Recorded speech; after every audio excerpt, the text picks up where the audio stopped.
Thank you for rejoining us. The program is still your weekend. While still discussing women and everything that they can achieve, we want to take a look at how they juggle expectations, between the home, the office, and the mental well being of women in Nigeria. This will be our first discussion for the weekend. And my guest is already here with me. Let's meet my guest. She's a psychologist, Grace Edibo. It's good to have you here. Thanks for having Thank me. you so much for coming on the program. Thank you. Before we dig deeper into this topic, tell me what inspired you, to go into this area of psychology, especially with effect on the health of women. All right, thank you so much. First, I would say curiosity and then personal experience. Um, if I'm able to share a very quick story, there was a time in my life where I struggled. I struggled with the environment where I was at the time, and I became very curious. I wanted to understand why am I feeling this way because I moved from one place to another. And then it was from that point that I became really curious, and from there I started studying, and then now started the field of psychology. And as a woman, I always say that, look, I'm first the guinea pig. I understand women. I understand what it means to be a To be a woman. woman. I understand what women struggle with. So let me just focus on my own gender. So that's the Hmm. story in a nutshell. All right, so you're a woman's woman, a woman's advocate. Yes, yes. In many workplaces, women feel this need to constantly prove themselves. They have to work twice as hard as hard that more than the men. To prove themselves. From a psychological point of view, does this exert any form of pressure on them? What would you say? Yeah, a capital yes. Typically, we are in a patriarchal society, Mm. and when certain things happen, as a woman, it would look like because you're a woman, that's why you get certain things. So a woman wants to say that no, it's not because I'm a woman. For instance, her physical looks, her beauty, and everything. So because of that stereotypical statements that people Mm. say and make, a woman would want to prove herself doing what an ordinary person would do normally, like, okay, let me just take my time, use my experience, my work, my profession, and everything. They will do it times two to prove that, okay, it's the I can man's handle world, this. but I have the brain to do it, and I want you to know that I can do it. So psychologically, it stresses women when they try to go beyond and above to prove a point. Mm. So many women who have to juggle professional deadlines, and leadership expectations, and just have this pressure constantly to be on top of their game. How will this in the long run affect mental well-being? Okay. All right. So this is my favorite thing to talk about. Mental well-being is first and foremost how you are holistically, mentally, psychologically, socially, and otherwise. So you have to be in a great mental well-being, great shape to function. So if that is not on point, Mhm. for lack of a better word, it will affect your overall Output. output. And to answer your question, if a woman is struggling in that area and she needs to be on top when it comes to work, family, life, and everything put together, High performance mode all the time. in the long term, it will affect them because at the end of the day, when you do all of these things and you don't check your well-being, at some point there's going to be a breaking point. It will Mm. just it will take a toll on you. So we often say that while you're doing all of these things, the number one thing that should be on the priority list is to ensure that your mental well-being is in check and you're prioritizing it. Mm. Yeah. Interesting. But we also see that in many homes, most Nigerian women, after being top notch at the office, still go back to their families and they still have to manage the home affairs, professionally and efficiently. At the end of the day, what is the best approach for them to handle this to avoid too much strain, especially mental strain? Thank you. That's a beautiful question, and we get Because you it a can't lot. neglect either of them, No, right? no, no, no. Your home is your number one assignment where you have to start from before you go out to the world. So you what I normally say is, and what is the best practice Mm. is, you have to delegate. Okay. I always say you're a human being, you're not a machine. That's what I always, when I talk to women, I'm always saying that you're a human being, you're not a machine. So the first thing is prioritize. Sometimes women want to do it all. They want to they want to do everything, but I would say prioritize what's important, the top three things that are important, so that your family would enjoy you. At some point, it's going to be like a one part would suffer when you're not doing what you're supposed to do adequately. So in this case, for your home and for the people that love you to Mm. enjoy you, it's very important you prioritize, delegate, so you don't kill yourself. You want to be the one in the office, talking to people in the office, and then come home and then attend to the children, your husband, your family. You just break down one day. Mm. So you have to prioritize, number one. Number two, remember to take care of yourself. It's very, very important. Taking care of yourself, having your me time. I won't say that Me delegate enough. time. That delegate is the top on the list. When you trust people to do things without feeling guilty, set healthy boundaries.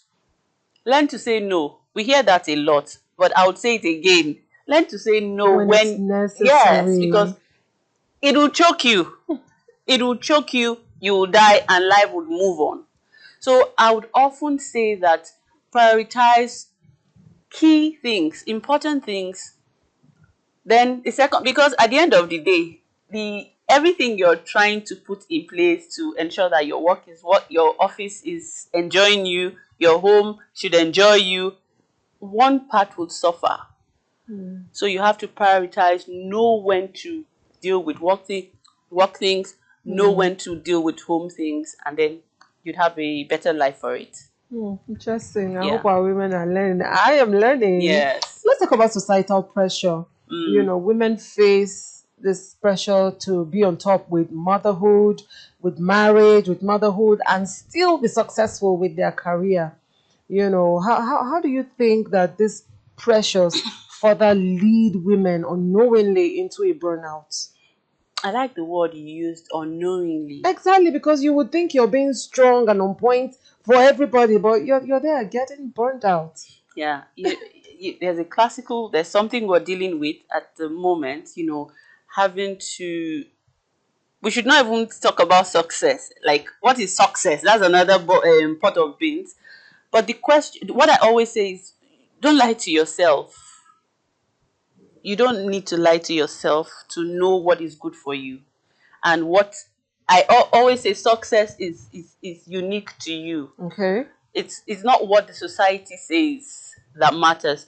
Subliminally, we take in some of these things, what people see and what they call success. So everyone, Mm. as a human being, you want to stand in that position where you're called successful.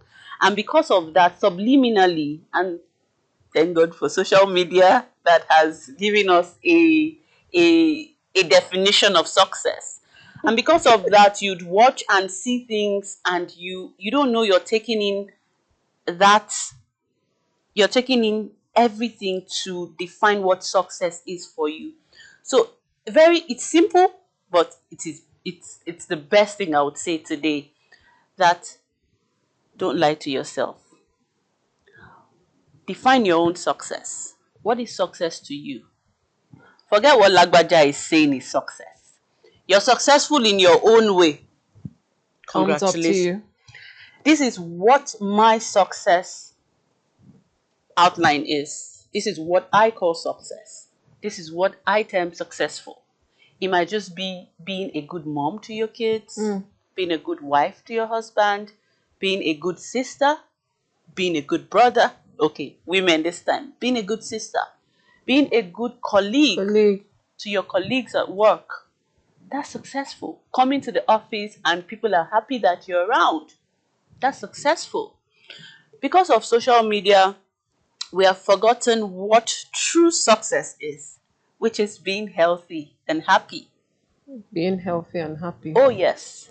You can have everything and you're not happy, you're not peaceful, you're just, there's something missing. So for me, that's what I call successful. That's for me. It might not be for you, Yeah. but that's for me. So top on the list, know what's your own definition of success. Success is. So nobody will bombard you with their own definition of success. So unconsciously we're taking in things. So it is very, I like to say journal, write it down, remind yourself, because the more you're taking it in, the more you forget your own definition of success and what success is to you and for you. And then you take it in tomorrow when you're even doing good in an area you don't Forget to give you yourself credits. so no matter how little, Mm. when I celebrate little things, people be like, this small thing. I say it's small for you, but it's not small for me, right? So define your own success and let that be your map. Let that be your guide, so that nobody For will. want of time, talk to us about burnout signs. What are the signs that a woman is trying too hard to balance career, work front, and this success thing again? What are the signs that she's heading towards a burnout? Irritability. Okay. Little things start to irritate you. Hmm. You just notice that everything, small thing, you get angry easily. You just, any small thing that you shouldn't be angry about, you just be angry, and then it will show. Sometimes your body language would tell it all, that look. And then you notice that, especially when you notice that little things are beginning to irritate you, Irritate you. then you want to step back to ask yourself, why am I feeling this way? What's happening to me? And then you get tired, you wake up tired. People sleep. Sleep is supposed to give you Energize. energize you, but you wake up, you're tired. That's a sign that, okay, you're doing something that is not good for you. And then you can tell, the body talks to It us. does. It's either you're craving a lot of sugar.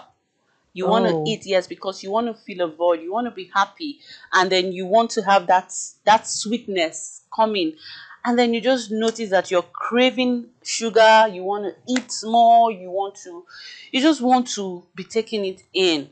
So that, I'll just say, those are the, Few of the signs, yes, signals it's to look out for. unique for, most signs are unique for individuals. Some may gain weight, some may lose weight, some may just, be irritated by the slightest of things. Some might just be not interested, Nonchalant. nonchalant, indifferent. They don't pay attention. They look unkept. I can give you like a million, Oh and then you boy. just know that, look, okay, okay, I need a okay, break. I need a break.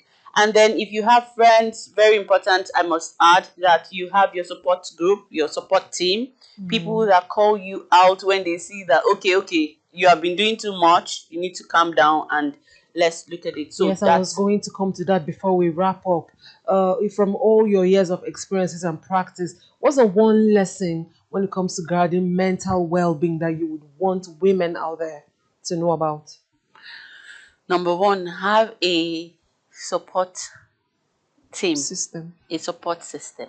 I call it a team because you don't want to overwhelm one person or two people, just have that team. That team is going to be on standby to help you.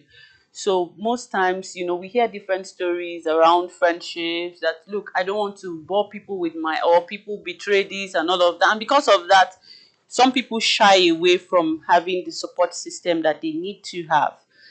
A support system is always what I would say it might be a trusted friend, it might be a trusted family member, it might just be even a professional. Therapist. Yeah, so all these people can help you.